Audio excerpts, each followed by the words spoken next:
नमस्कार, आप देख रहे हैं खबरें हिमाचल की और आपके साथ मैं हूं निशा रौतेला। तो चलिए बुलेटिन की शुरुआत करते हैं। हिमाचल प्रदेश सरकार जुलाई से सचिवालय की सभी 109 शाखाओं और 70 निदेशालयों, सभी 12 डीसी, एसपी कार्यालयों और अन्य फील्ड कार्यालयों में ई ऑफिस प्रणाली शुरू कर देगी। ये प्रणाली निर्णय लेने में शीघ्रता और अधिक प्रभावी प्रक्रिया के लिए अग्रणीय रिकॉर्ड को सुव्यवस्थित करेगी। इससे दफ्तरों का कामकाज ऑनलाइन होगा। वर्तमान में ई ऑफिस प्रणाली 24 निर्देशालयों और 4 उपायुक्त कार्यालयों, एक पुलिस अधीक्षक कार्यालय और 3 क्षेत्रीय कार्यालयों में प्रभावी ढंग से काम कर रही है, जबकि प्रदेश सचिवालय की 7 शाखाओं, 9 निर्देशालयों, 2 उपायुक्त कार्यालयों, 4 पुलिस अधीक्षक कार्यालयों और 10 फील्ड दफ्तरों में आंशिक रूप से ई ऑफिस का उपयोग हो रहा है। इससे कार्यालय पेपरलेस हो रहे हैं। ई ऑफिस के महत्व को ध्यान में रखते हुए राज्य सरकार ने सरकारी विभाग के कामकाज में पारदर्शिता और दक्षता लाने के लिए 1 जुलाई 2023 से ई ऑफिस प्रणाली शुरू करने का निर्णय लिया है। मुख्यमंत्री सुखविंदर सिंह सुक्खू ने सूचना एवं प्रौद्योगिकी विभाग को ई ऑफिस प्रणाली को समयबद्ध तरीके से सफलतापूर्वक लागू करने के लिए सभी औपचारिकताएं पूरा करने के निर्देश दिए हैं।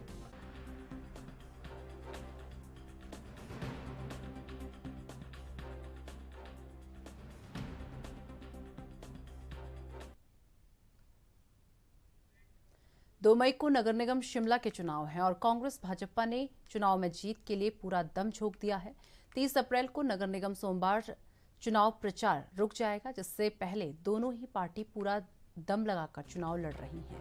हिमाचल प्रदेश सरकार में शिक्षा मंत्री रोहित ठाकुर ने दावा किया है कि कांग्रेस पार्टी नगर निगम शिमला चुनाव जीतकर हैट्रिक लगाने जा रही है। उन्होंने कहा कि कांग्रेस ने साल 2021 में उपचुनाव, साल 2022 में विधानसभा चुनाव जीते हैं और अब साल 2023 में कांग्रेस नगर निगम शिमला का चुनाव जीतने जा रही है। हिमाचल प्रदेश के शिक्षा मंत्री रोहित ठाकुर ने कहा कि कांग्रेस पूरे दमखम के साथ चुनाव लड़ रही है। मंगलवार को कांग्रेस नगर निगम शिमला चुनाव के लिए मैनिफेस्टो भी जारी करेगी और इसके अलावा कांग्रेस पार्टी एकजुट होकर चुनाव लड़ रही है।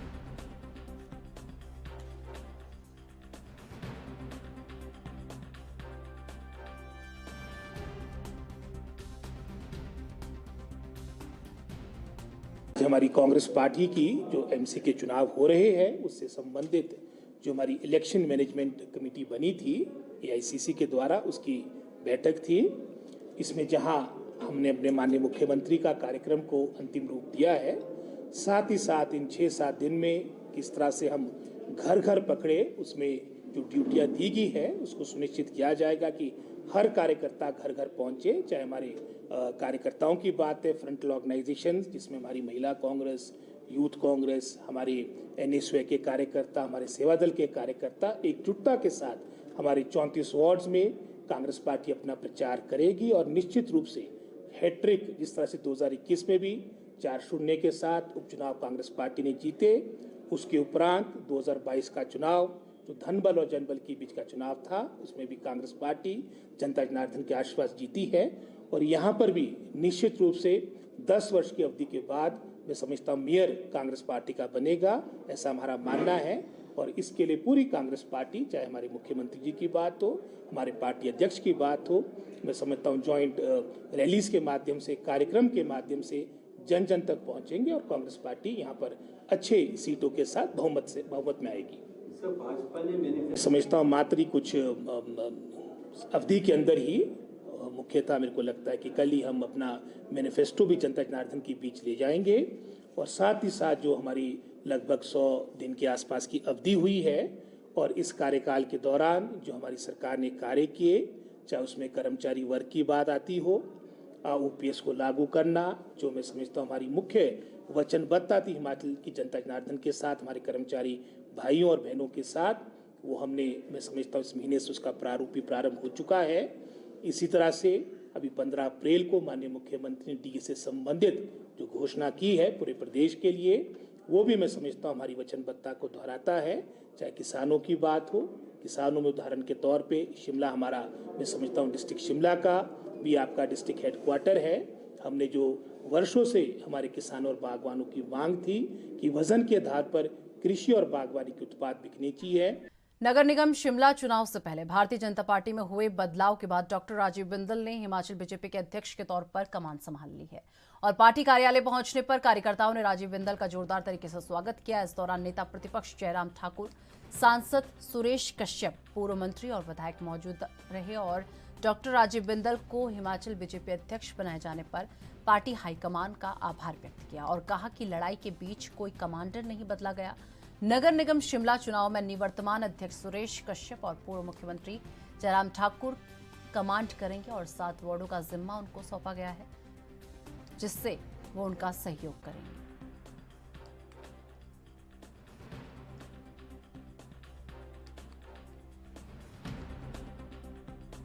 आज मुझे आपके माध्यम से भारतीय जनता पार्टी का जो राष्ट्रीय नेतृत्व है, श्रद्धेय नरेंद्र भाई मोदी जी,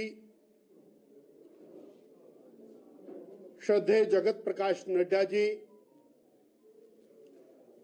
श्रद्धेय Amit Shah ji,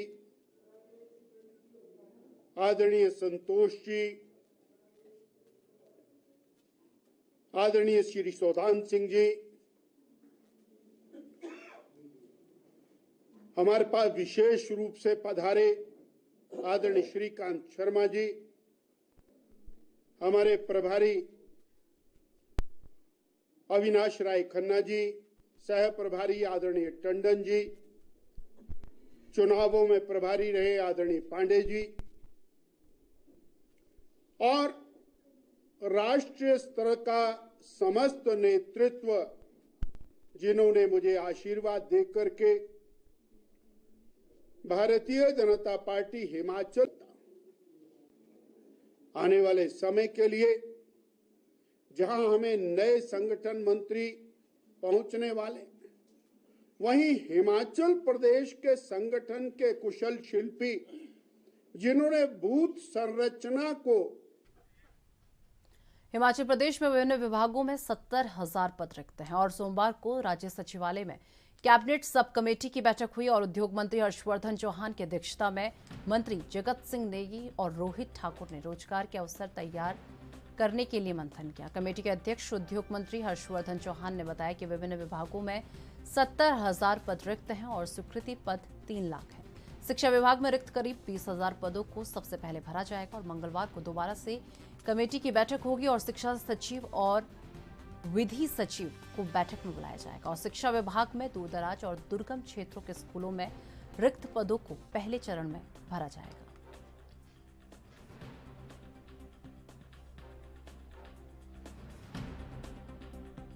cabinet sub committee की मीटिंग हुई है मेरी अध्यक्षता में, जिसमें माननीय जगत सिंह नेगी जी हमारे राजस्व मंत्री और श्री रोहित ठाकुर जी शिक्षा मंत्री, हम तीनों ने आज विस्तृत रूप से चर्चा की है कि जो हमारे घोषणा पत्र में कहा गया था कि हिमाचल प्रदेश के 1 लाख लोगों को हम सरकारी क्षेत्र में जो है वो नौकरी देंगे, उस सिलसिले में हमारी मीटिंग फरवरी में हुई थी और आज सेकंड मीटिंग हुई है जिसमें हमने डिटेल्स मंगाई थी कि किस किस डिपार्टमेंट में कितनी कितनी पोस्टें खाली हैं और किस किस कैटेगरी के पोस्टें हैं और रेगुलर कितने हैं, कॉन्ट्रैक्ट पे कितने हैं, आउटसोर्स पे कितने हैं। तो वो विस्तृत जानकारी जो है हमें जो है आज हमको मिली है और कोई राउंड अबाउट जो पोस्टें हैं वो कोई लगभग 70,000 पोस्टें के करीब खाली पड़ी हुई हैं, 70,000 के करीब पोस्टें खाली पड़ी हुई हैं और जो सैंक्शन पोस्टें हैं वो लगभग कोई 3 लाख के करीब पोस्टें हैं। वो अलग अलग कैटेगरीज की है, इसमें सब कैटेगरीज को अगर मिला दिया जाए तो 3 लाख के करीब पोस्टें पड़ी हुई हैं और उसमें इलेक्ट्रिसिटी बोर्ड की भी डिटेल आई है, कुछ छोटे मोटे डिपार्टमेंट्स का नहीं आई है, डिटेल नहीं आई है। तो आज हमने विस्तृत रूप से किया है और उसमें से हमने ये भी जानकारी प्राप्त की है कि पिछले 5 सालों में कितनी रिक्रूटमेंट हुई थी। पिछले 5 सालों में जो है Himachal Pradesh public service commission के थ्रू 2018 से लेकर के 20/1/2023 तक 2,375 रिक्रूटमेंट हुई है पब्लिक सर्विस। नगर निगम शिमला का चुनाव घमासान चरम और बढ़ रहा है। आपको बता दें कि विपक्षी पार्टी भाजपा ने नगर निगम शिमला को लेकर दृष्टि पत्र जारी कर दिया है, जिसमें 21 घोषणाएं की गई हैं। जबकि सत्ता दल कांग्रेस मंगलवार को अपना घोषणा पत्र जारी करने जा रही है। उससे पहले भाजपा द्वारा जारी किए गए दृष्टि पत्र पर मुख्यमंत्री के मीडिया सलाहकार नरेश चौहान ने जमकर निशाना साधा और नरेश चौहान ने कहा कि बीजेपी ने जो दृष्टि पत्र जारी किया है वो 2017 में जारी किए गए श्वेत पत्र की कार्बन कॉपी है और बीजेपी अपनी सरकार के कार्यकाल के दौरान जनता से किए वादों को पूरा नहीं कर पाई। अब झूठी घोषणाएं कर जनता को गुमराह करने का काम कर रही है। भाजपा सरकार के दौरान स्मार्ट सिटी के पैसे का जमकर दुरुपयोग किया गया।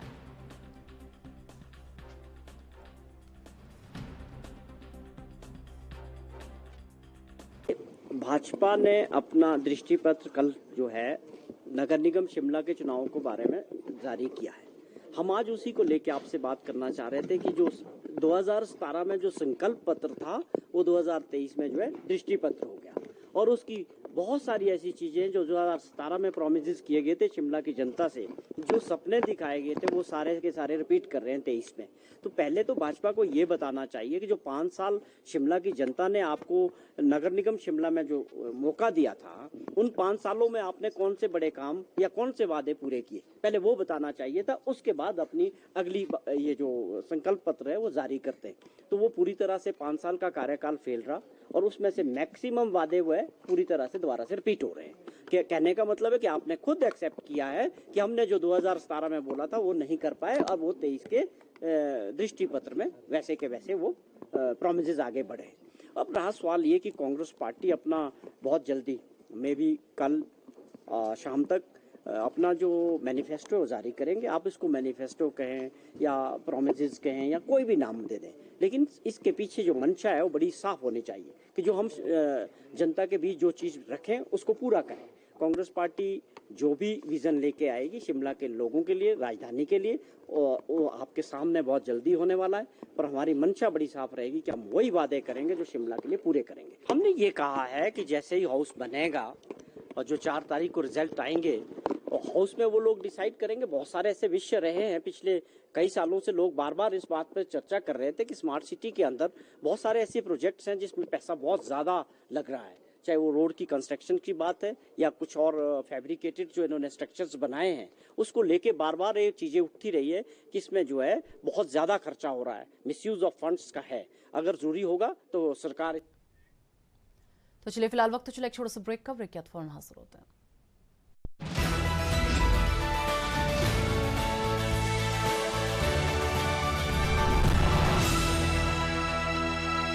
चलिए ब्रेक के बाद एक बार फिर से आपका स्वागत है। रुक कर लेते हैं अपनी अगली खबर का। नगर निगम शिमला के शांति विहार वार्ड में सामुदायिक केंद्र पार्किंग जैसे मूलभूत सुविधाएं जनता के पास नहीं है, मगर आपको बता दें कि नगर निगम की जमीन न होने की वजह से लोगों को सुविधाएं नहीं मिल पा रही हैं। सिमेट्री के लिए जो सड़क बनी है उस पर लोक निर्माण विभाग के भवन का छज्जा आड़े आ रहा है। सड़क दुकानों से 2 से 3 फीट नीचे थी, लेकिन बार बार टायरिंग होने की वजह से सड़क इतनी ऊंची हो गई है कि 108 एम्बुलेंस भी इस सड़क पर नहीं चल पाते, सिर्फ छोटी गाड़ियां ही चल पाती हैं। सड़क तंग और खस्ता हाल है। स्थानीय लोगों के अनुसार वार्ड में कई नशे के अड्डे बने हुए हैं और कब्रिस्तान क्षेत्र में नशेड़ियों की टोली घूमती रहती है।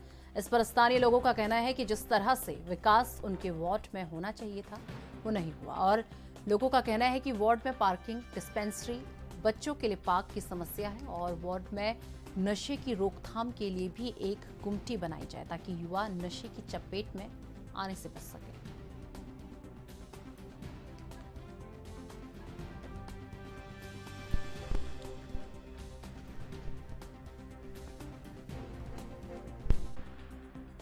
वर्मा है। देखिए, वैसे तो हमारे वार्ड में इतना ज़्यादा काम नहीं हुआ है, लेकिन नगर निगम में बीजेपी की गवर्नमेंट होते हुए, सेंटर में होते हुए, लेकिन उस लेवल पे हमारे वार्ड की तरफ इतना ज़्यादा ध्यान नहीं रखा गया है। अभी तक तो कोई ऐसा लगा नहीं हमें। अभी 1-2 पार्किंगें बनाई हैं, उसमें 5-7 गाड़ियां लगती हैं। इतनी बड़ी सिमेट्री है तो यहाँ पे इतना नहीं है कोई। स्मार्ट सिटी के नाम पे तो यहाँ पे अभी तक कोई भी काम नहीं हुआ है। सबसे बड़ी समस्या तो पार्किंग की है हमारे सिमेट्री में, कि पार्किंग की कोई भी प्रॉपरली पार्किंग नहीं है यहाँ पे, और इसका समाधान अब नए पार्षद से हम उम्मीद लगाते हैं। उन्होंने अपने अपील में भी कहा है, तो अब देखेंगे नेक्स्ट। मैं अपनी पार्टी का धन्यवादी हूँ कि एक छोटे कार्यकर्ता को एक सम्मानजनक स्थिति के लिए इन्होंने मुझे टिकट दिया। मैं इसके धन्यवादी हूँ अपनी पार्टी को। ये हमारे वार्ड में समस्याएं तो बहुत है, बंदर है, आवारा कुत्ते हैं, नालियों की साफ सफाई है, सीढ़ियाँ बनी हुई हैं, ड्रेनेज सिस्टम कोई नहीं है। और सबसे बड़ी दिक्कत जो मुझे फेस करनी पड़ी अभी इस इलेक्शन कैंपेन के दौरान, मैंने महसूस किया कि मकानों का नंबर का होना बहुत ज़रूरी है, बहुत इंपॉर्टेंट है। ये प्राथमिकता रहेगी। तो बाकी क्षेत्र में जो विकास है, कुछ काम हुए हैं और हमारे पूर्व सरकार ने भी बहुत ऐसे काम किए हैं। हमें 2.5 साल का मौका मिला था, हमारे मनोनयन के पार्षद थे, जो कांग्रेस सरकार के समय में पिछले 20 सालों में नहीं हो पाया, हमने 2.5 साल में करके दिखाया। और जो करके दिखाया वो तो मैं हमारी पार्टी के शीर्ष नेतृत्व का बहुत बहुत धन्यवाद करना चाहूँगा, जिन्होंने मुझ पर विश्वास जताया है और मुझे यहाँ से शांति विहार से पार्टी का कैंडिडेट घोषित किया है। हमारी प्राथमिकताएं, सबसे बड़ी प्राथमिकता तो हमारी ये रहेगी कि जो हमारे एरिया में, हमारे वार्ड में जो नशाखोरी की प्रवृत्ति बढ़ गई है, नशे का प्रचलन बढ़ गया है, उसके ऊपर लगाम लगाने के लिए हमारी सबसे बड़ी प्राथमिकता रहेगी। और मैं इसके लिए यहाँ के जो हमारे स्थानीय वासी हैं, उनसे भी मैं सहयोग की अपेक्षा करता हूँ कि वो लोग सब हमारा इस मुहिम में सहयोग करेंगे, ताकि हम इस नशे की जो समस्या हमारे एरिया के बन चुकी है, उसका हम जल्दी से जल्दी समाधान कर सकें। उसके बाद हमारी सेकंड जो प्राथमिकता है वो है यहाँ पर पार्किंग की व्यवस्था करना, क्योंकि आप देख ही रहे हो, हमारे वार्ड में पार्किंग की जो समस्या है वो बहुत बड़ी गंभीर समस्या है, क्योंकि हमारे पास कहीं स्पेस ही नहीं है कि हम गाड़ियाँ पार्क कर सकें। सारे रास्ते में दोनों साइड आपने देखा होगा बाइक्स लगी होती हैं, गाड़ियाँ लगी होती हैं, जिससे मतलब नॉर्मल ट्रैफिक। भाजपा समर्थित नगर निगम करीब 2 सालों में पार्षदों को मनोनीत नहीं कर सके, लेकिन सत्ता परिवर्तित होते ही कांग्रेस ने 3-4 महीने में ही 5 कांग्रेस समर्थित पार्षदों को मनोनीत कर दिया है। आपको बता दें, जिन्होंने आज नगर निगम धर्मशाला कार्यालय में पद और गोपनीयता की शपथ ली। नगर निगम के सभागार में एडीजी सौरभ जसलर की ओर से 5 मनोनीत पार्षदों को पद और गोपनीयता की शपथ दिलाई गई। वहीं इसके साथ ही शपथ समारोह में धर्मशाला विधानसभा के विधायक सुधीर शर्मा भी मौजूद रहे। गौरतलब है कि प्रदेश सरकार द्वारा हाल ही में नगर निगम में 5 पार्षदों को मनोनीत किया गया है।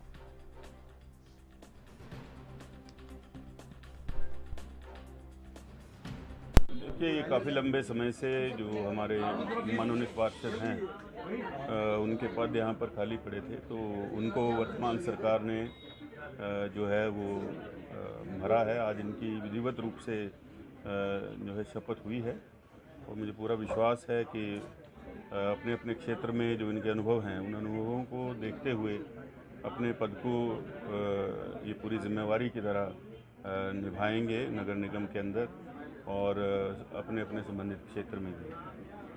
देखिए, सरकार को पहले भी नगर निगम जो है वो अपनी तरफ से यहाँ से भेज चुका है कि कितने रिक्त पद खाली हैं और ये सरकार के विचाराधीन है। यही नहीं, धर्मशाला के साथ साथ जो बाकी हमारे कॉरपोरेशन हैं जो नए बने हैं, उनके अंदर भी अभी व्यवस्था जो है वो सुचारू रूप से स्टाफ कम होने की वजह से ठीक नहीं बैठी है और सरकार के ध्यानार्थ है। मुझे लगता है कि जल्द ही जो रिक्त पद हैं उनको भर दिया जाएगा।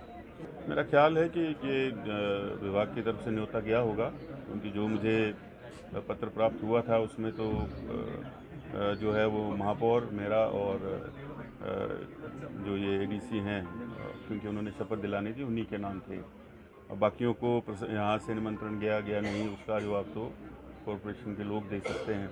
और क्योंकि ये मनोनीत जो हमारे पार्षद हैं उनकी शपथ है, तो हो सकता है कि किसी कारणवश जो है वो लोग यहाँ नहीं पहुँचे हों।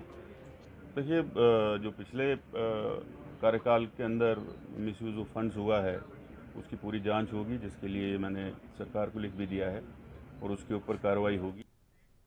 फ्रांसीसी सीनेट के प्रतिनिधिमंडल ने मखलोडगंज धर्मशाला में CTA केंद्र तिब्बत प्रशासन का भी दौरा किया और फ्रांसीसी सीनेट के प्रतिनिधिमंडल ने speaker Khenpo Sonam Tenphel, deputy speaker Dolma Tsering Teikhang और स्थायी समिति के सदस्यों के साथ बैठक की। CTA ने ये भी बताया कि दलाई लामा के उदार नेतृत्व में केंद्रीय तिब्बती प्रशासन विशिष्ट तिब्बती धर्म और विरासत की रक्षा और संरक्षण करने में सफल रहा। उपसभापति टोलाम तेसरिंग ने अपने संबोधन में कहा कि सीनेटरों की यात्रा ने तिब्बत और तिब्बतियों के साथ उनकी एकजुटता को दोहराया है और तिब्बत ने न्यायोचित मुद्दे के प्रति अपनी प्रतिबद्धता को दिखाया है, जिसे उपसभापति ने चीन तिब्बत संघर्ष को हल करने के लिए तिब्बत की प्रतिबद्धता कहा।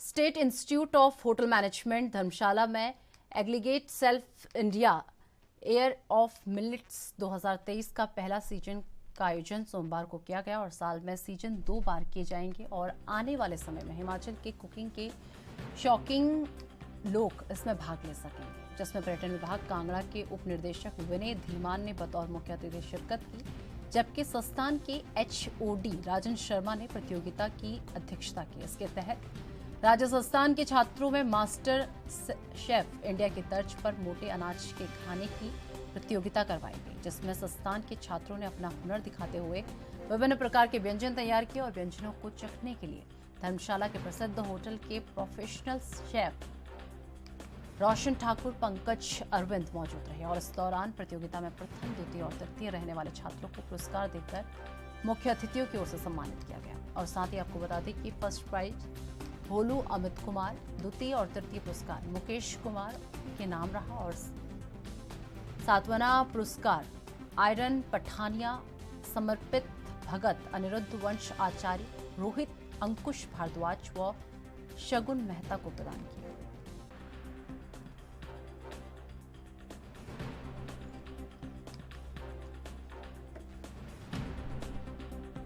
मास्टर साहब की तरफ पर है और मोटे अनाज पर है, क्या कहेंगे, किस तरह का इवेंट रहा है? State institute of hotel management Dharamshala में आज एलिगेंट शेफ सीज़न 1 कंपटीशन आयोजित किया गया।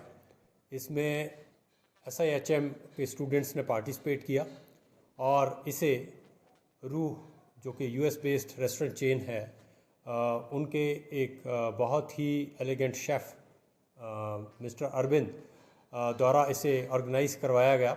इसमें हमारे बीच ITC से आए हुए जज और साथ में हमारे रेडिसन से आए हुए, जो कि मिलेट्स पे काफ़ी इन्होंने काम किया है, इस तरह के जो है जज इसमें इस इवेंट में इन्होंने पार्टिसिपेट किया और एक बहुत अच्छा मैसेज, जो कि एयर ऑफ मिलेट्स 2023 जो पैन वर्ल्ड मनाया जा रहा है, तो आज सीज़न 1 की शुरुआत मिलेट्स से की गई है और फ्यूजन एक कंसेप्ट रहा है जिसमें मिलेट्स को किस तरह से बाकी इंग्रेडिएंट्स के साथ फ्यूज़ करके बेहतर जो है वो फूड, न्यूट्रिशियस फूड जो है वो सर्व किया जा सके, उसके बारे में ये आज कंपटीशन आयोजित किया गया। और इसमें मैं सभी जितने भी यहाँ पार्टिसिपेंट्स रहे और जितने हमारे फैकल्टी यहाँ पे, मिस्टर राजन, इनका काफ़ी इनिशिएटिव रहा, इन सभी का जो है एज ए टीम मैं धन्यवाद करता हूँ। इस तरह के इवेंट करवाने से छात्रों पे क्या प्रभाव पड़ता है, इसका जो बेनिफिट है सीधे तौर पे छात्रों को किस तरह से मिल पाएगा? इस तरह के इवेंट्स से एक तो एक्सपोजर मिलता है, इंडस्ट्री में क्या नया हो रहा है उसके बारे में पता चलता है, और क्योंकि मिलेट्स जो है वो पूरी दुनिया में इस वक्त जो है वो कंसेप्ट की तरह उभर रहा है, तो बच्चों को first hand exposure to the food, जो कि एक ट्रेडिशनल फूड है और काफ़ी टाइम से जो है इस पे काम नहीं हुआ था, तो भारत सरकार और हिमाचल सरकार का जो इनिशिएटिव है मिलेट्स को प्रमोट करने के लिए, उसमें बच्चों की जो सहभागिता। तो चलिए मेरे साथ खबरें हिमाचल की में बस इतना ही। देश दुनिया की तमाम बड़ी खबरों के लिए देखते रहिए NV न्यूज़। नमस्कार।